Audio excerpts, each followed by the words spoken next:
Oi gente, sejam bem-vindos a mais um vídeo aqui no canal. Eu sei que eu tô um pouco sumida, mas eu estou voltando aos poucos. Como eu falei pra vocês, tava na fase agora do lançamento da marca e finalmente foi lançada. Eu vou deixar o site aqui na descrição do vídeo pra vocês. E hoje eu resolvi trazer esse vídeo pra vocês, dando 3 dicas pra quem tá começando a sua marca.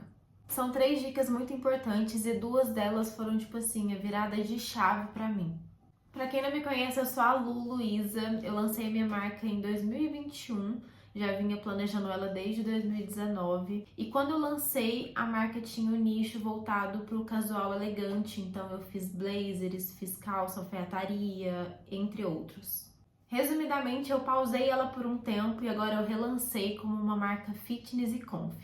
E o motivo tem muito a ver com os itens que eu vou trazer aqui para vocês, as dicas. A primeira delas é: quem vende para todo mundo não vende para ninguém. Eu sei que parece uma coisa óbvia, mas muita gente peca nisso, querendo abraçar um público muito grande, quando na verdade, principalmente no começo, para você conseguir se conectar melhor com as pessoas, você tem que escolher um nicho, um subnicho do que você está fazendo.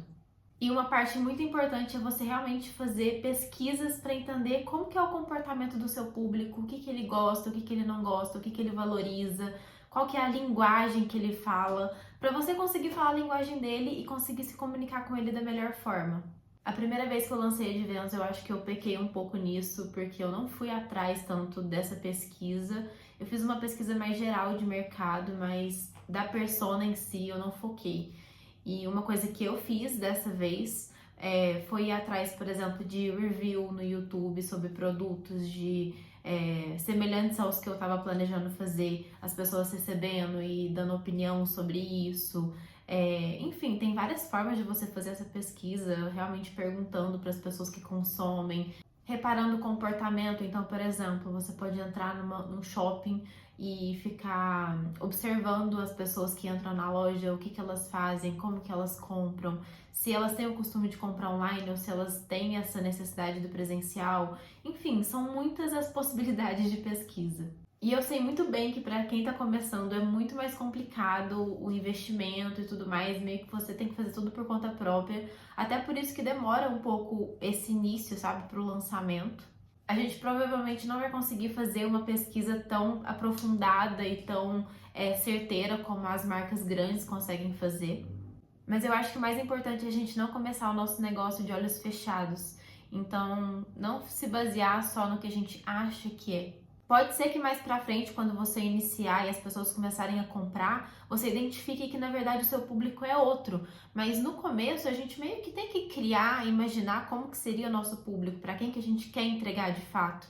Pode ser que as coisas vão mudando, então por isso que a gente vai fazendo umas pesquisas pontuais. Eu não acho que é interessante também a gente fazer uma super pesquisa no início, porque pode ser que as coisas mudem. Mas você não começar de olhos fechados, igual eu falei, e ir fazendo as pesquisas ao longo do tempo, vai ajudar muito no processo. E quando eu falo processo, é em tudo, desde o desenvolvimento da comunicação em si, do marketing, até a criação e desenvolvimento dos produtos.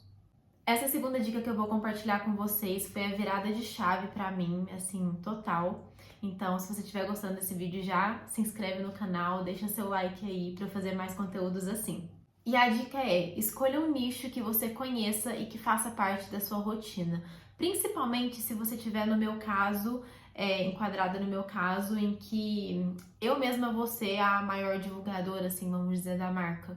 Você não vai contratar tantos influenciadores de início porque o investimento que você tem agora é um pouco mais baixo e você vai ter que conseguir encaixar a produção de conteúdo na sua rotina.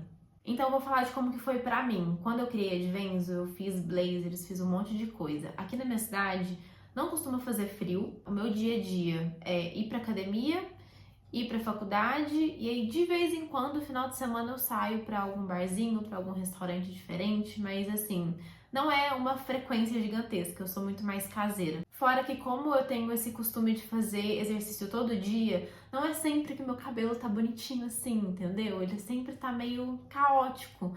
E eu, como produtora de conteúdo, eu gosto de estar arrumadinha na hora que eu tô fazendo as coisas. Enfim, de estar naquele mood que eu quero passar, que é o da marca. E como o meu era casual elegante, eu não me sentia, vamos dizer, preparada. Eu não me sentia sentia vontade pra estar mostrando as peças. Então era como se ficasse um embate da minha rotina com o que eu tinha que divulgar, e eu usava muito as peças para ir para a faculdade e, enfim, eu tentava ir encaixando, mas entende que não ornava? Era impossível eu conseguir fazer essa divulgação, produzir esse conteúdo? Não, até porque eu fazia realmente. Marcava um dia, chamava algumas amigas pra gente fazer, elaborar uma campanha diferente. Só que é muito mais complicado, principalmente se você está começando e não tem muito investimento.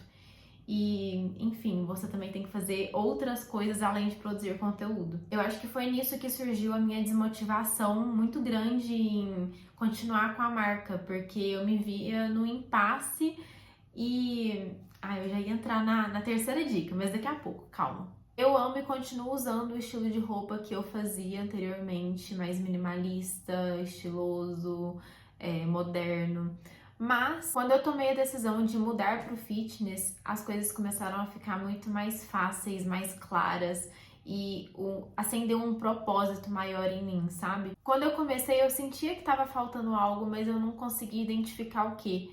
E não foi fácil de achar essa resposta. Eu procurei muito no âmbito externo, mas na verdade sempre teve a resposta dentro de mim.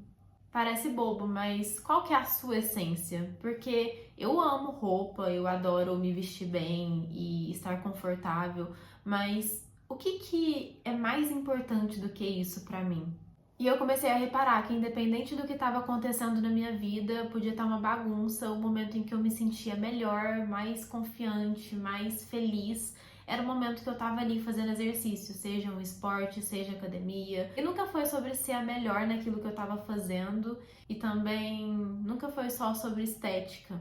Eu faço exercício desde que eu era pequenininha e foi nesse meio que eu conheci muitas amizades que estão comigo até hoje. Foi nesse meio que eu aprendi que eu sou muito mais forte do que eu imaginava ser, e isso em vários aspectos. Foi no esporte que eu consegui entender a importância da disciplina e ver como que a evolução depende da constância. Depois que eu entendi tudo isso, olhei pra mim e parei de tentar me encaixar no padrão que eu gostava, que eu admirava de outras pessoas. Eu finalmente entendi o nicho que eu tinha que seguir. E se tornou não só mais fácil de produzir conteúdo, como mais divertido também. Eu falo muito da gente conseguir aproveitar o processo. E antes eu sentia que eu me forçava demais, era como se não fizesse parte de mim, da minha essência. E agora ficou tudo mais leve.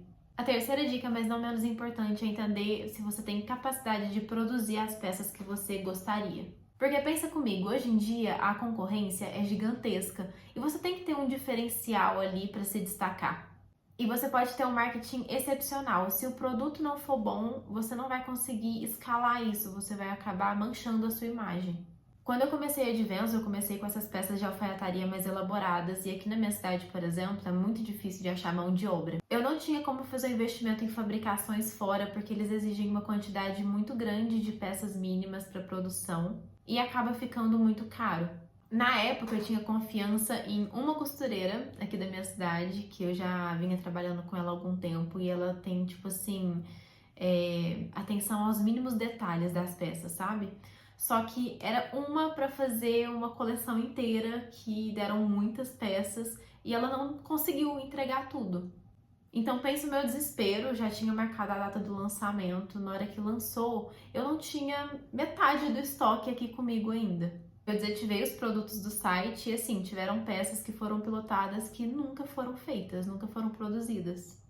E assim, já tinha sido um processo desgastante até aí, e aí pensa, chega na hora do lançamento, ainda acontece esse tanto de problema, eu chorava, eu não sabia o que fazer. Por isso que eu até comentei com vocês, acho que em um vídeo aqui sobre erros, sobre você nunca ter só uma pessoa para contar.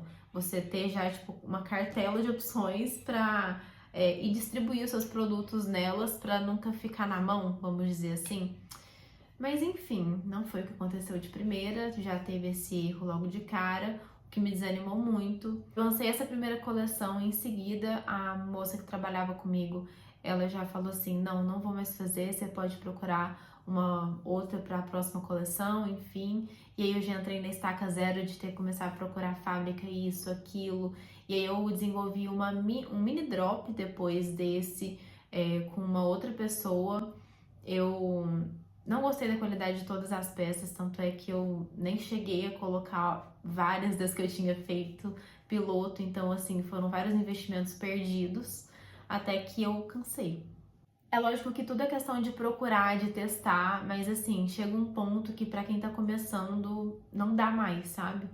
Então, o que eu recomendo é você pesquisar muito isso antes de decidir, antes de começar de fato a sua marca.